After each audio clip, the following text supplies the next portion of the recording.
अतिवृष्टी थांबत नाही आहे. हा निसर्गाचा प्रकोप नक्कीच आहे आणि निसर्ग कोपला की त्याच्याशी सामना करणाऱ्या शासकीय यंत्रणेने तत्परपणे उतरून मदत करायची असते. देशाचे गृहमंत्री अमित शहा यांच्याकडे गृहमंत्री म्हणून देशाच्या डिझास्टर मॅनेजमेंटचा जबाबदारी आहे. ती गृह खात्याच्या अंतर्गत डिझास्टर मॅनेजमेंट हा भाग येतो. मग परवा तामिळनाडूत झालेलं चेंगराचेंगरी असेल, हे सुद्धा डिझास्टर मॅनेजमेंट आहे. 40 लोक मरण पावली आहेत.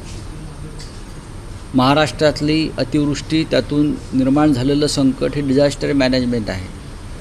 महाराष्ट्रामध्ये डिझास्टर मॅनेजमेंटची जबाबदारी ही गिरीश महाजन यांच्यावर आहे. त्याच्यामुळे सगळ्यात जास्त डिझास्टर झालं आहे. देशाच्या गृहमंत्र्यांनी अशा वेळेला पूर परिस्थितीचं माहिती घेण्यासाठी प्रत्यक्ष जागेवर जाणं गरजेचं असतं. पण ते उंटावरून शेळ्या हाकत आहेत. ते भारतीय क्रिकेट बोर्डाच्या निवडणुकात अडकलेले आहेत. ते पाटणा बिहारच्या निवडणुकीच्या प्रचारात जात आहेत. ते BCCIचा अध्यक्ष कोणी निवडायचा हे ठरवत आहेत. पण ते संभाजीनगर, जालना, परभणी, नांदेड, बीड, धाराशिव, लातूर येथे गेले नाहीत. मुख्यमंत्री आत्ता काल आम्हाला दिसत आहेत जाताना.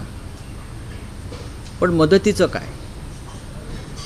मदतीचं म्हणाल तर अजूनही शेतकऱ्यांना हवी तशी मदत, कुटुंबाला हवी तशी मदत त्यांच्यापर्यंत जाऊ शकली नाही. आजही शेतकरी मदतीच्या प्रतीक्षेत आहे. निदान त्यांना आत्ता जगण्यापुरतं तरी काहीतरी मिळावं, बाकी आपल्याला नंतर चर्चा करता येईल, ही आमची भूमिका आहे. 50,000 हेक्टरी ही नुकसान भरपाई मिळणं गरजेचं आहे.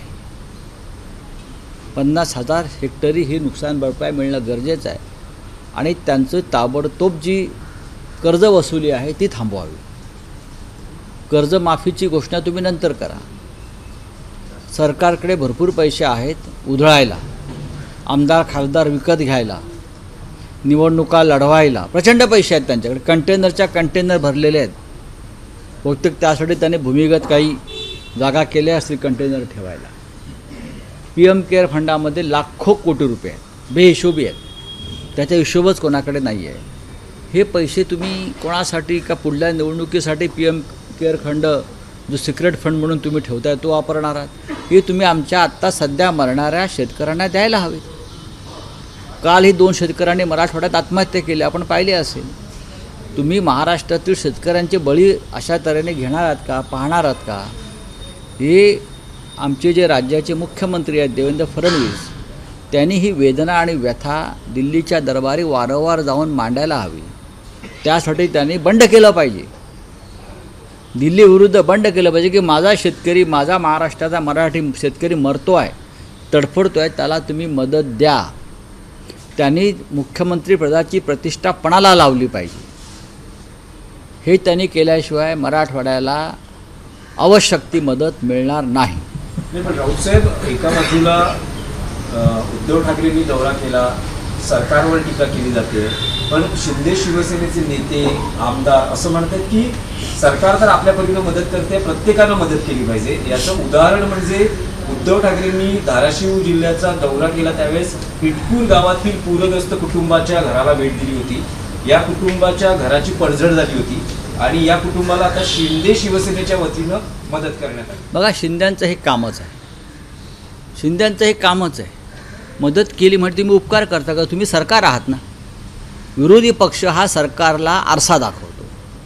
हे जर त्या शिंदे आणि त्यांच्या लोकांना माहीत नसेल तर त्यांनी राजकारणात राहू नये.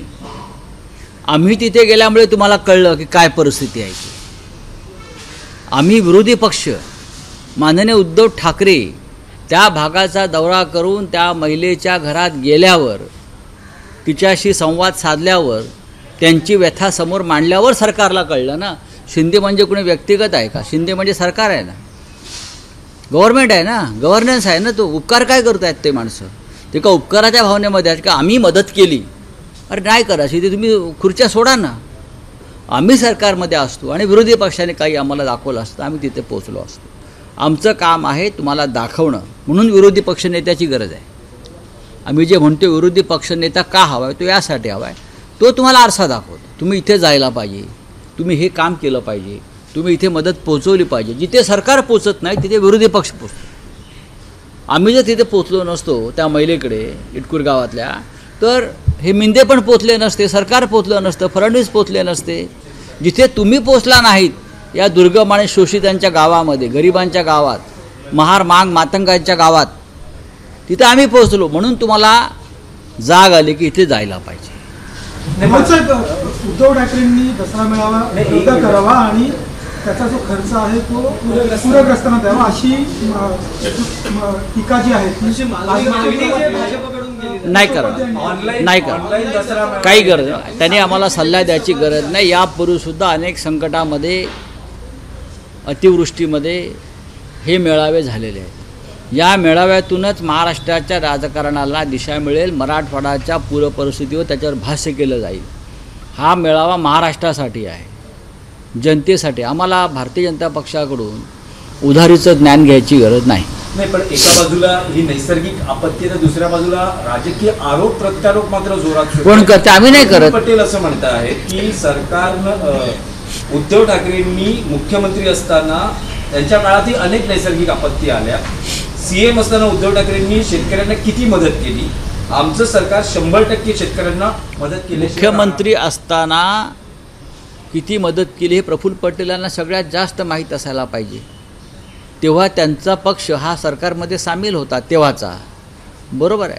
आणि पहिल्याच कॅबिनेटमध्ये मुख्यमंत्र्यांनी कर्जमाफी केली ना. हे जर प्रफुल्ल पटेल यांना माहीत नसेल, त्यांनी विड्या वळत बसावं. त्यांचा खानदानी बिझनेस आहे, विड्यांचा मोठा बिझनेस आहे, धंदा आहे. त्यांनी विड्या वळत बसावं 100%. मी त्यांचा अपमान करू इच्छित नाही. पहिल्याच कॅबिनेटमध्ये ज्या राज्याच्या मुख्यमंत्र्यांनी शेतकऱ्यांची 2-2.5 लाखापर्यंतची कर्जमाफी केली आणि शेतकरी अजूनही त्याची आठवण काढतायत, आम्हाला तशी एक कर्जमाफी द्या. आणि प्रफुल्ल पटेल यांना जर हे माहीत नसेल तर ते कोणत्या जगात वावरतात? नक्की त्यांना महाराष्ट्रातल्या राजकारणाची गेल्या 5 वर्षातली माहिती आहे का?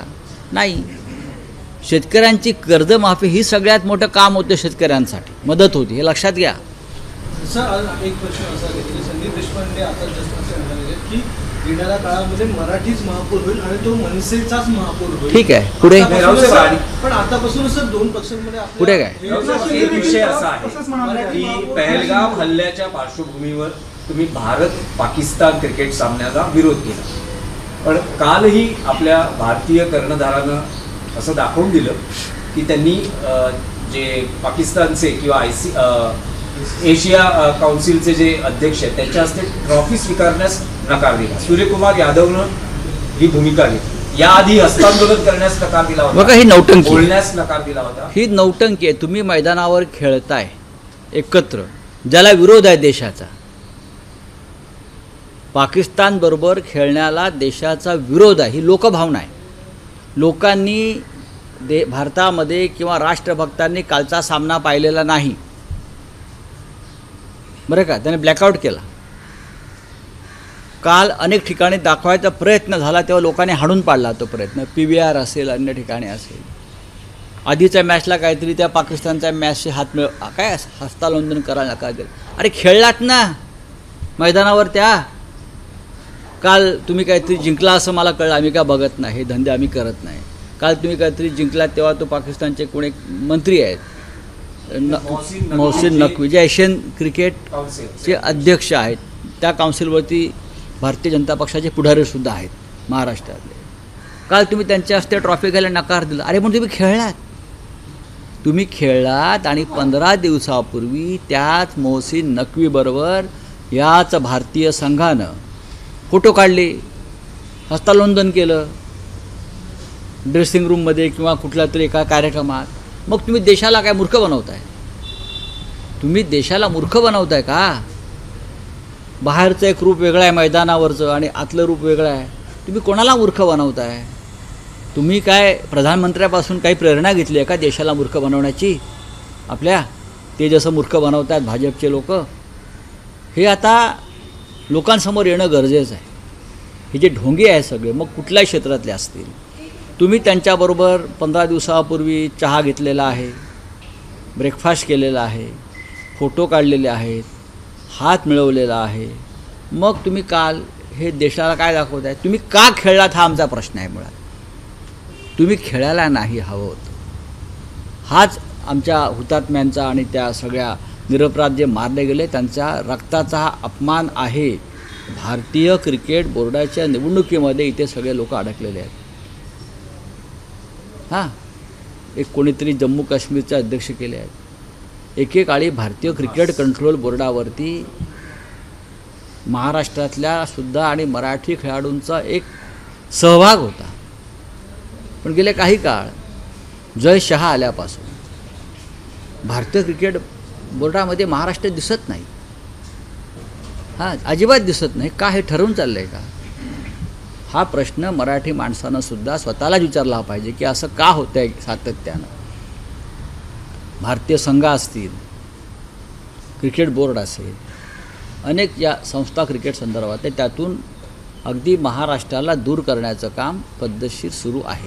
कर्णधार सूर्यकुमार यादवने हा विजय भारतीय सैन्याला समर्पित केला आणि बक्षिसाची रक्कमही सैन्याला देण्याचा तुम्ही खेळलात का हा प्रश्न आहे. बक्षिसाची रक्कम का असते? तुम्ही भारत पाकिस्तान बरोबर जे सामने सगळे झाले त्या सगळ्या सामन्यातलं प्रत्येक खेळाडूचं मानधन तुम्ही द्या. इकडला आमदार खासदाराने आपला पगार द्यायचा. तुम्ही पाकिस्तानबरोबर 3 सामने खेळलात ना, मग 3 सामन्यातला प्रत्येक पैसा जो तुम्हाला मिळालेला आहे तो तुम्ही दान करा. भारतीय सैन्याला असेल किंवा अन्य काही असेल ते तुम्ही घेऊ नका. त्या पैशाला शिवू नका. बक्षिसाची रक्कम काय देतात तुम्ही आम्हाला? सर, ऑपरेशन सिंदूर तिथे सीमेवर केले गेलं आणि मैदानावर ऑपरेशन तिलक असं केलं गेलं, असे ट्रेंड सोशल मीडियावर. नाही बघा, हे भारतीय जनता पक्ष आणि संघाचे ट्रेंड आहेत. एका बाजूला म्हणता तुम्ही पाकिस्तानबरोबर खेळताना राजकारण आणू नका, हा खेळ आहे. मग हे तिलक बिलक झिलक हे काय आहे? हां, हे काय आहे? हे सगळे भारतीय जनता पक्षाचे खेळ चाललेले आहेत. चला, थैंक यू. चला, हाँ बोले, हिंदी में बोलिए. क्या है? हिंदी में बोले. अरे हिंदी, मैं हिंदी में पूछ रहा हूँ. अरे हिंदी की बात करो.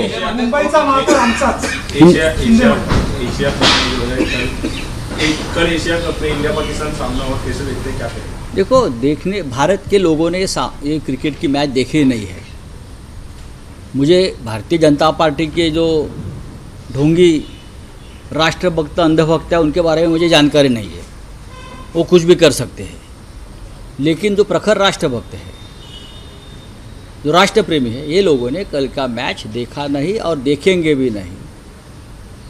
तो हम उसके ऊपर चर्चा करना ही ठीक नहीं है. किसी भी अध्यक्ष ने ट्रॉफी देने से इनकार कर दिया. अरे ये सब ढोंग है. पीसीबी के कोई अध्यक्ष है नकवी, उनसे आप ट्रॉफी नहीं लिया. लेकिन मैंने आज एक वीडियो ट्वीट किया है, पोस्ट किया है. उसमें 10 दिन पहले भारत के क्रिकेट के जो कैप्टन है उसकी पूरी टीम उनसे हाथ मिला रही है, उनके साथ चाय पी रही है, फ़ोटो निकाल रही है.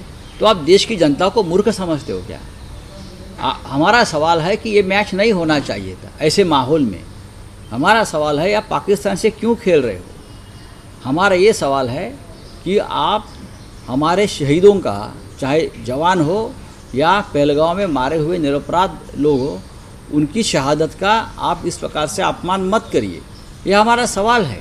आप ट्रॉफी को हाथ नहीं लगाएंगे, उसके हाथ से नहीं लेंगे या कैप्टन से हाथ नहीं मिलाएंगे. अरे मैदान में एक साथ खेलते क्यों हो? फिर अगर आप खेलते हो तो ये नौटंकी मत करिए.